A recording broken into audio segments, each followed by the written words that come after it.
They found a VHS tape left in a police Dropbox.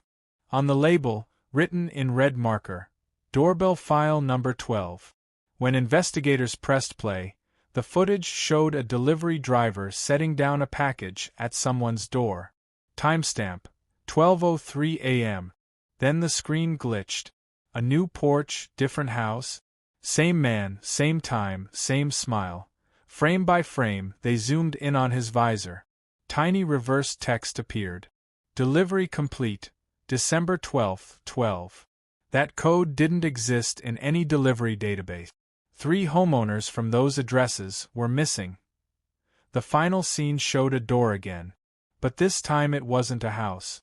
It was their own police station. Timestamp still read 12:03 a.m. The next morning, a new package appeared on their step. Labeled in the same red ink, Doorbell File number 13. Pause. Would you press play? Subscribe before the next tape arrives.